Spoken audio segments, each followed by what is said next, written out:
이 시간에는 설교 전에 우리 여름 행사를 준비하는 교육부의 영상 우리가 함께 열어보도록 하겠습니다.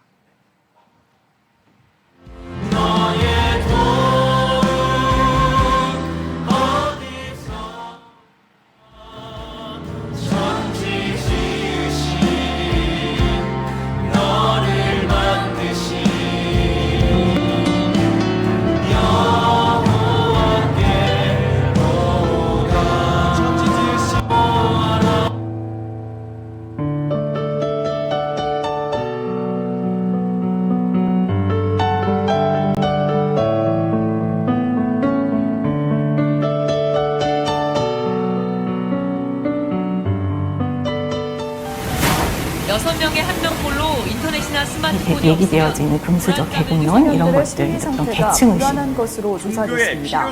그런 좌절 이런 것 성경찰청이 최근 불법 도박 사이트를 수사하는 과정에서 40여일간 한 특정 사이트에서만 우리나라 과열 양상을 보이자 7세 고씨를 심각한 아동 학대로 규정해달라는 뜻에서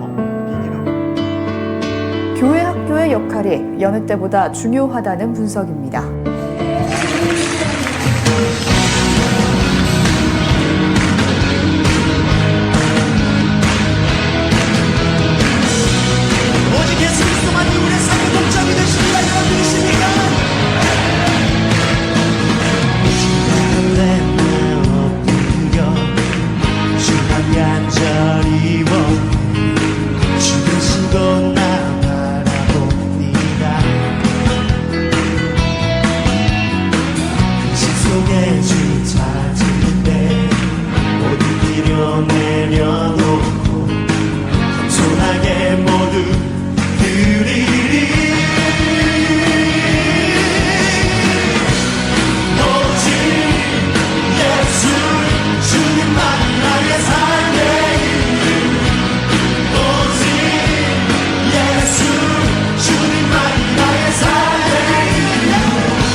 우리 다 함께 박사도록 하겠습니다. 네.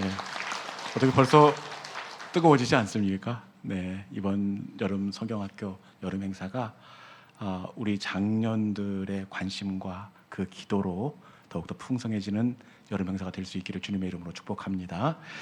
요맘때 되면 제가 가끔 드리는 이야기가 있습니다. 교육부 여름 행사를 앞두고 제가 그 밤농사 짓는 사람들의 이야기를 가끔 합니다. 이 밤꽃이 피고 장마가 오기 직전에 이 밤농사 하는 분들은 반드시 이 산속 깊은 곳에 있는 밤나무에 비료를 메고 올라갑니다. 그리고 그 밤나무마다 장마비가 오기 전에 비료를 붓습니다. 왜 장마가 오기 전에 비료를 부어야 되느냐? 그것은 장마비가 흡족하게 내려서 땅속 깊이까지 물이 스며들면 부어놓은 비료도 그 비와 함께 뿌리까지 이렇게 전달이 되게 되어 있습니다. 비료를 붓고 장마철을 맞은 밤나무와 그냥 이 장마를 맞은 밤나무는 그 이전과 이후가 완전히 차이가 있습니다. 그런데 여름 행사도 마찬가지입니다. 여름 행사 전에 은혜의 단비가 내리기 전에 우리 교우들이 기도의 비료를 붓고 격려의 비료를 붓고 여름 수련회에 그 단비를 맞는 것과 그냥 맞는 것은 완전히 차원이 다릅니다. 여러분, 행사를 앞두고 기억날 때마다 우리 아이들을 끌어안고 교역자를 끌어안고 기도의 비료를 붓는 그런 준비의 시간들이 될 수 있기를 주님의 이름으로 권면합니다. 지난주에 우리는 이 책망을 받았던 벳세다와 이 가버나움에 관한 말씀을 함께 나눈 적이 있습니다. 예수님께서 어지간해서는 큰 소리 내시지 않는 분입니다. 그런데 벳세다와 가버나움을 향해서는 저주를 받을지어다. 그리고 가버나움 같은 경우에는 소돔과 고모라가 너보다 낫다. 어떻게 비교할 것을 비교해야죠.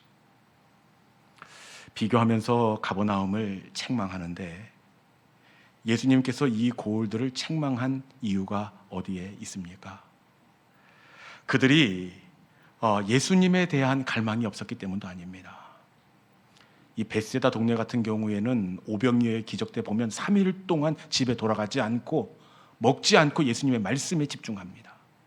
수없이 많은 기적이 있었습니다. 그럼에도 불구하고 저들이 예수님께 책망을 받은 것은 피리를 불어도 춤추지 않고 슬피 울어도 가슴을 치지 않고 책망을 받은 것은 벌써 늙어져 버렸기 때문입니다. 여러분, 신앙생활을 우리는 거짓말 않고 도둑질 않고 사기치지 않으면 잘하는 줄 알아요. 그런데 않고는 늙어버린 신앙입니다. 신앙은 늙어지는 것이 아니라 가면 갈수록 깊어지는 것이 바로 신앙입니다. 깊어진 만큼 맛이 나고 향기가 나고 품위가 있고 여유가 있는 것이 바로 믿음의 사람들의 나이 먹음입니다. 우리 가운데 늙어지는 것이 아니라 깊어짐의 은혜가 있기를 주님의 이름으로 축원합니다. 오늘 우리가 나누게 될 말씀은 예수님께서 포도원에 품꾼을 들여보내는 포도원 품꾼에 관한 비유를 배경으로 하고 있습니다. 한 포도원 주인이 이 포도원에 할 일이 있었던지 이른 새벽에 나가 하루 품삯 한 데나리온, 이 한 데나리온은 일일 노동자의 품삯, 우리로 따지면 약 한 15만 원 정도 되지 않을까 싶습니다. 한 데나리온을 약속하고 이른 새벽에 인력 시장에서 한 사람을 이 포도원에 고용을 합니다. 이른 새벽에 일을 구해서 포도원으로 들어가는 이 사람의 마음이 어떨 것 같습니까? 본문을 들여다보면 여전히 많은 사람들이 일감을 구하지 못하여 지금 불안해하고 있습니다. 말씀에 보면 3시에도 못 나간 사람이 있고 6시에도 9시에도 11시에도 못 나간 사람이 있습니다. 이 유대의 그 시간역은 우리보다 6시간이 빠릅니다. 여기에다 6시간을 더하면 우리 시간과 맞출 수가 있습니다. 3시는 9시, 6시는 12시, 9시는 오후 3시, 11시는 저녁 5시입니다. 이때까지 일을 구하지 못한 사람들이 인력 사무실에 대기를 하고 있습니다. 그런데 이 사람은 이른 새벽에 일찌감치 일거리를 맡아서 포도원으로 들어갑니다. 여러분, 그러면 이 사람 기분이 어떻겠습니까? 감사가 넘치지요. 가슴을 쓸어내리면서 오늘은 꽝치지 않고 이 품삯을 얻을 수가 있겠구나. 그리고 참 다행이다, 너무 감사하다 하면서 이 포도원으로 갔을 것입니다. 그리고 많은 인부들 가운데 특별히 나를 선택해 준 포도원 주인이 고맙겠습니까? 고맙지 않겠습니까? 얼마나 고맙겠습니까? 아마 이 사람은 그 인력 사무실에서 연장을 챙기면서 포도원으로 들어가는데 주변에 있는 사람들이 어떤 눈빛으로 보겠습니까? 우와, 좋겠다. 아마 기분 좋은 주변 사람들의 부러운 눈치를 이렇게 받으면서 이 사람은 휘파람을 불면서 이 포도원으로 갔을 것입니다. 포도원으로 향하는 이 사람의 걸음은 마치 구름을 걷는 것 같아요. 얼마나 가볍고 얼마나 기분이 좋겠습니까? 그래서 그런지 포도원에서 일하는 동안도 힘든 것이 아니라 너무 감사가 넘칩니다. 더더욱 기분 좋은 것이 있는데 이날은 어쩐 일인지 나 혼자 일하는 것이 아니라 본문 말씀에 보면 3시에도 일꾼이 오고, 그리고 6시에도 일꾼이 오고, 9시에도 일꾼이 오고, 11시, 우리로 따지면 저녁 5시에도 품꾼이 옵니다. 여러분, 혼자 일을 하면 힘들 텐데 계속해서 품꾼이 더해지니 이날 이 사람은 아마 흥얼거리며 콧노래를 부르면서 포도원 일을 했을 것입니다. 얼마나 기분이 좋았겠습니까?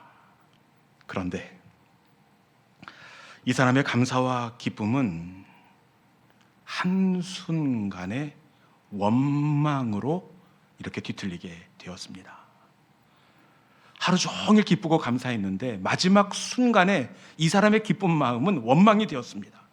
그런데 이 사람의 원망을 저는 충분히 이해하고 공감이 됩니다. 제가 봐도 이건 너무한 것 같습니다. 제가 봐도 원망할 수밖에 없습니다. 왜 그러느냐? 이날 가장 늦게 포도원에 들어온 사람이 몇 시에 들어왔다 그랬죠? 오후 5시입니다. 그리고 1시간 후 6시에 품삯을 나눠주는데 가장 마지막에 들어온 1시간 일한 사람에게 주인이 정산을 하는데 15만 원 한 데나리온을 주는 겁니다. 그러면 새벽부터 땀을 흘린 이 사람은 무슨 생각을 하겠습니까? 기분이 좋은 겁니다. 기대가 되는 겁니다. 최소한 2배는 아니더라도 그래도 이 사람보다는 뭔가 더 챙겨주는 부분이 있지 않을까 하고 은근히 기대를 합니다. 그런데 정작 봉투를 열고 돈을 세어보니까 하나, 둘, 셋, 넷, 15장 15만 원인 겁니다. 여러분, 그 사람도 15만 원, 나도 15만 원. 그러면 당연히 마음이 불편하고 원망이 터져 나올 수밖에 없습니다. 이 사람의 원망이 직접적으로 본문 12절 말씀에 있는데 이 사람의 원망을 우리가 한번 들어보도록 하겠습니다. 12절 말씀 한번 읽어볼까요? 자, 시작. 나중 온 이 사람들은 1시간밖에 일하지 아니하였거늘 그들을 종일 수고하며 더위를 견딘 우리와 같게 하였나이다. 아멘. 이 사람의 원망이 어떻게 되어 있습니까? 이 사람들은 1시간밖에 일하지 아니하였거늘 종일 수고하며 더위를 견딘 우리와 어찌 같게 할 수 있습니까? 여러분, 똑같이 대우를 하는 것, 이건 맞는 일입니까? 누가 봐도 이건 원망할 수밖에 없고 누가 봐도 이것은 불공평해도 너무너무 불공평한 것처럼 그렇게 보여집니다. 그런데 이 사람이 이렇게 원망을 털어놓자 이 포도원 주인이 뭐라고 이야기하느냐? 진짜 원망할 일인지 아닌지 양쪽 이야기를 들어봐야 됩니다. 우리도 누군가의 어떤 시비를 가릴 때 한쪽 이야기만 들으면 그 사람 말이 맞는 것 같아요. 그런데 양쪽 이야기를 들어봐야 정확한 판단을 할 수 있습니다. 이 품꾼은 너무 억울하다. 어떻게 이럴 수 있느냐 이렇게 이야기하는데 집주인의 이야기는 어떻게 되느냐? 우리 마태복음 20장 13절에 있는 말씀 같이 한번 읽어보겠습니다. 20장 13절입니다. 자, 시작. 주인이 그 중에 한 사람에게 대답하여 이르되 친구여 내가 내게 잘못한 것이 없노라. 내가 나와 한 데나리온의 약속을 하지 아니하였느냐. 아멘. 주인이 뭐라고 부르고 있습니까? 일단 친구여. 이 주인이 제법 괜찮은 사람입니다. 이 사람아, 이렇게 할 수도 있는데 이 집 주인은 참 인격적인 사람이라 그 품꾼을 함부로 대하지 않고 친구여 이렇게 부르고 있습니다.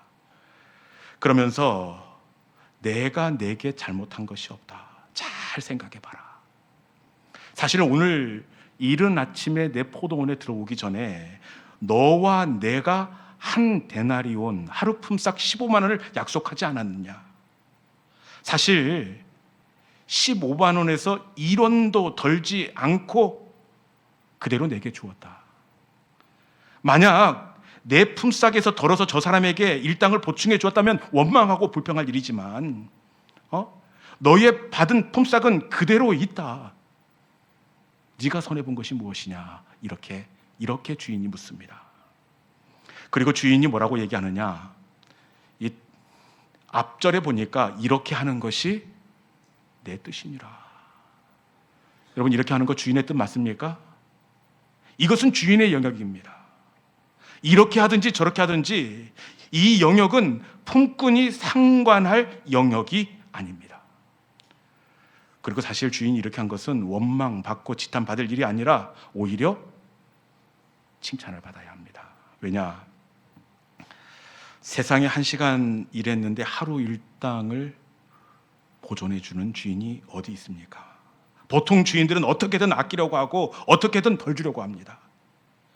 그런데 이 딱했던지 이 사람에게 이 온전한 품삯을 주었다면 이것은 주인이 착한 사람으로 인정을 받고 박수를 받아야 합니다. 그리고 이 사람이 기분 나빠할 일이 전혀 없습니다. 고대 근동 사회의 노동 구조를 봤을 때 가장 늦게 온 사람은 다른 동네 사람이 아니라 우리 동네 사람일 가능성이 많습니다. 여러분, 한 동네 사람이 내가 이론도 손해본 것이 없고 저 사람이 온전한 품삯을 받았다면 이것은 원망할 일입니까? 기분 나빠해야 할 일입니까? 아닙니다. 오히려 기뻐하고 축하해 줄 수도 있는 일입니다. 그런데 사람이 참 이상하지요. 내 품삯이 이런 손해난 것도 아닌데 내 것을 덜어준 것도 아닌데 이렇게 되면 꼭 내가 마치 큰 손해를 본 것 같던 억울한 생각이 들어집니다. 이 억울한 생각이 들어지니까 아침에 먹었던 그 감사가 한순간에 사라집니다. 주변 사람들의 부러운 눈치를 보면서 콧노래를 부르면서 나왔던 그 마음이 한순간에 식어지게 되었습니다. 그리고 이때부터 이 마음속에 가득했던 감사는 사라지고 그 감사가 입으로 토해지고 말았습니다.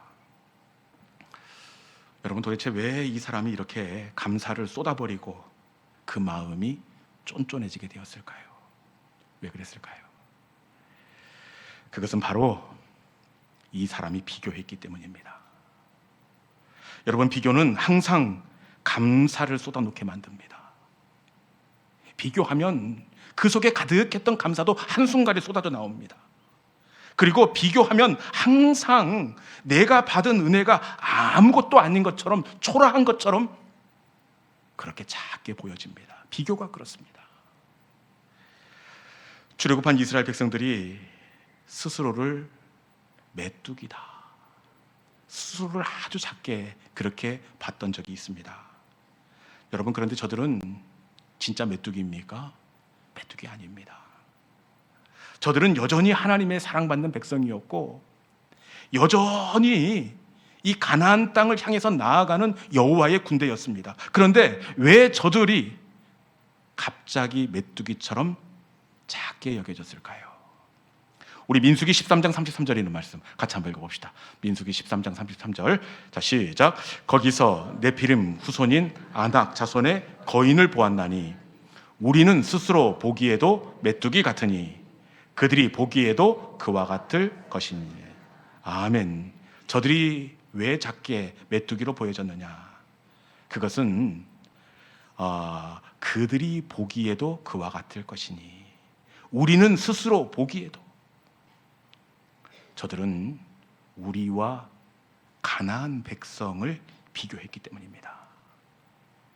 여러분, 달라진 것은 아무것도 없습니다. 그런데 가나안 백성과 비교할 때 갑자기 우리는 아무것도 아닌 것처럼 메뚜기처럼 작아지고 말았습니다.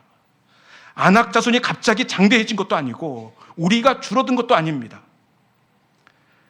그런데 비교할 때 갑자기 내 스스로가 메뚜기처럼 작아지게 되었습니다. 여러분, 비교는 나를 세상에서 가장 작은 사람으로 만듭니다. 비교는 내 자리가 한없이 초라하게 만들고, 비교는 내가 움츠러져서 내가 마치 벌레처럼 만드는 것, 그것이 바로 비교입니다. 한 달란트 받은 자 역시 이 마찬가지입니다. 마태복음에 보면 5달란트, 2달란트, 1달란트 받은 사람이 나옵니다. 그런데 1달란트 받은 사람은 원망하면서 불평하면서 뭐가 그리 기분이 나쁜지 그 1달란트를 땅을 파고 묻어버립니다. 왜 이 1달란트를 원망하면서 땅에 묻었을까요? 혹시 한 달란트가 너무 터무니없이 작았기 때문에 그럴까요? 그렇지 않습니다. 이 달란트는 원래 구약에서는 무게를 다는 단위였습니다. 그런데 신약에 와서는 이 화폐의 단위로 달란트가 쓰여집니다. 이 한 달란트는 돈으로 환산하면 6천 데나리온입니다. 한 데나리온이 하루 품삯, 6천 데나리온이면 6천일의 품삯입니다. 6천일이면 날수로 따지면 약 16년 정도입니다. 노동자가 안 쓰고 16년 동안 모아놓은 연봉 얼마일 것 같습니까? 15만 원을 제가 곱해봤더니 약 8억에서 9억 정도입니다. 우리 성도들은 놀라지도 않죠. 한 80억, 90억 얘기해야 이렇게 할 텐데, 여러분 8억, 9억 정말 큰 돈입니다. 그런데 이 사람이 왜 이 9억을 땅에 감추었느냐? 그것은 5달란트, 2달란트 사람과 비교했기 때문입니다. 여러분 9억이면 정말 큰 돈인데 5달란트, 2달란트 사람과 비교하니까 이것은 돈의 액수가 문제가 아니라 일단 기분이 나쁜 겁니다. 그리고 이 9억이 마치 푼돈처럼 가볍게 여겨지는 겁니다. 비교하게 되니 이 9억 한 달란트를 거저받았지 않습니까? 거저받은 은혜가, 거저받은 감사가 원망이 되고 말았습니다. 비교하게 되니 이미 해보지도 않고 땅에 묻습니다. 비교하고 나니까 이미 실패한 사람이 되고 말았습니다. 여러분, 비교는 내가 가진 제법 괜찮은 것들을 한순간에 초라하게 만듭니다. 비교는 내가 받은 큰 은혜를 원망으로 토해놓게 만듭니다. 비교는 해보지도 않고 바로 나를 실패자로 주저앉게 합니다. 여러분, 오늘이 맥주감사 주일 후반기를 여는 첫 번째 주일인데, 우리 후반기에는 비교하지 않는 믿음의 성도들이 될 수 있기를 주님의 이름으로 축원합니다. 그런데 이렇게 비교하지 않는다는 것이 참 어렵습니다. 우리는 끊임없이 비교하게 되어 있어요.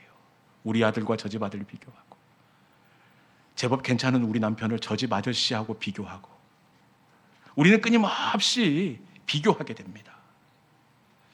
여러분, 어떻게 우리가 비교를 넘어설 수가 있느냐? 우리가 비교를 넘어설 수 있는 유일한 방법은 비교를 안 해야지, 비교를 안 하는 것이 아닙니다. 비교를 넘어설 수 있는 유일한 방법은 비교를 안 하는 것이 아니라 감사를 선택하는 것입니다. 감사를 선택하면 여러분, 비교를 뛰어넘을 수가 있습니다. 오늘 본문의 주인공도 얼마든지 감사를 선택할 수가 있었습니다. 여러분, 일거리가 없는 요즘 마음고생하지 않고 누구보다 일찍 일거리를 찾았으니 감사. 얼마든지 감사를 선택할 수 있습니다. 혼자 하면 어려웠을 터인데 1시, 3시, 5시 계속해서 중간중간 인부들을 붙여줘서 힘들지 않았으니 감사. 또 좋은 집주인을 만나 허탈하게 돌아갈 우리 동네 김씨가 넉넉하게 하루 품삯을 가지고 집으로 돌아갔으니 여러분, 이것도 감사할 일 아닙니까? 이 사람도 얼마든지 감사를 선택할 수 있었습니다. 아마 이 사람이 먼저 감사를 선택했으면 이 원망과 불평을 하지 않았을 것입니다. 여러분, 후반기에는 감사를 선택하는 우리 믿음의 성도들이 될 수 있기를 주님의 이름으로 축원합니다. 그래서 어떤 목사님은 그러시더라고요. 이 비교의 반대말은 안 비교가 아니라 비교의 반대말은 감사다, 이렇게 말씀하신 것을 들어본 적이 있습니다. 여러분, 비교의 반대말은 비교하지 않는 것이 아니라 감사할 때에 비교하지 않게 됩니다. 후반기 우리의 삶이 감사를 선택하는 믿음의 성도들이 될 수 있기를 주님의 이름으로 축원합니다. 이제 말씀을 마무리하겠습니다. 오늘 우리는 은혜를 다 토해놓는 이 안타까운 포도원 품꾼의 이야기를 함께 나누게 되었습니다. 이 사람이 은혜를 다 토해놓은 것은 이 비교와 감사 사이에서 비교를 선택했기 때문입니다. 비교를 선택할 때 여러분, 내가 손해본 것 1원도 없습니다. 그런데 비교를 선택할 때 변한 것은 아무것도 없는데 세상에서 가장 억울한 사람, 마치 내가 큰 손해를 본 것 같은 그런 움츠러지는 결론을 맞게 되었습니다. 여러분, 비교를 이기는 가장 큰 무기는 비교가 아니라 안 비교가 아니라 바로 감사를 선택하는 것입니다. 후반기 우리의 삶 가운데에서 감사를 선택할 수 있기를 축원합니다. 왜냐? 이 감사는 감사로 끝나는 것이 아니라 반드시 감사를 선포하면 그 자리에 감사의 열매가 맺혀지기 때문입니다. 제가 성경을 쭉 연구해 보니까 이 감사는 마치 꽃과 같습니다. 여러분, 꽃이 떨어진 자리에 열매가 맺히지 않습니까? 그런데 성경에 보면 감사의 꽃이 터진 곳마다 항상 감사의 열매가 찾아옵니다. 오병이어의 기적도 그 전에 우리 주님께서 감사의 꽃을 터뜨리셨습니다. 나사로가 살아난 것도 그 전에 하늘을 우러러 우리 주님께서 감사의 꽃을 터뜨렸습니다. 감사의 꽃이 터지면 그 꽃이 떨어진 자리에 반드시 감사의 열매가 찾아오게 되어 있습니다. 여러분, 이 말씀을 붙잡고 후반기 우리 하루하루 우리의 그 가지마다 어떠한 순간이라도 먼저 감사를 선택할 수 있기를 축원합니다. 감사는 감사로 끝나는 것이 아니라 감사의 꽃은 반드시 감사의 열매가 맺혀지기 때문입니다. 이 말씀 붙잡고 후반기 우리의 삶의 자리에서 어떠한 상황 가운데서도 먼저 감사를 선택하고 감사를 선포하는 감사의 성도들이 될 수 있기를 주님의 이름으로 축원합니다. 이 시간에 주신 말씀을 기억하면서 이 시간에 우리가 함께 말씀을 붙잡고 찬송의 자리로 나아가기를 원합니다. 하나님, 후반기 우리의 삶은 비교하는 삶이 되지 않게 하여 주옵소서. 주님, 비교를 이기는 유일한 방법은 먼저 감사를 선포하는 것이다, 이렇게 말씀합니다. 우리의 삶 가운데서 이해할 수 없는 상황이 찾아온다고 하더라도 그 상황은 하나님의 손에서 공평하게 주어진 하나님의 계획이라는 것을 바라보면서 하나님, 어떠한 상황 가운데서라도 먼저 감사를 선포하고 감사를 선택하는 감사의 주인공 제가 되게 하여 주시옵소서. 이 시간에 주신 말씀을 이 찬송 속에 담아 공평하신 하나님, 우리 함께 찬양하도록 하겠습니다.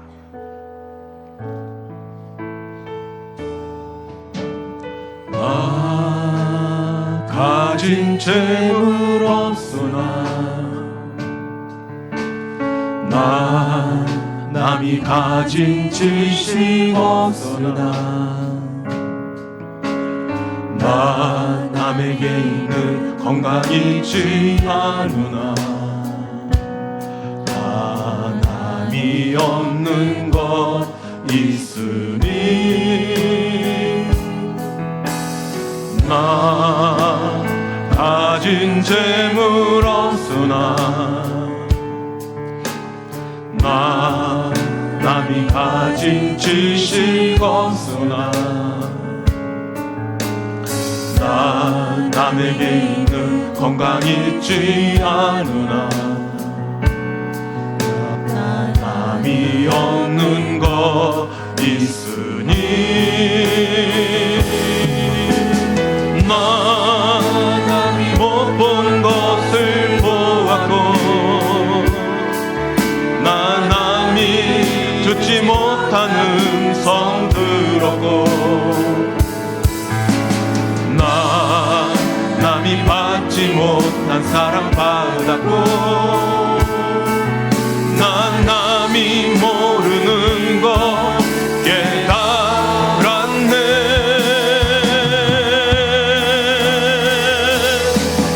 공평하신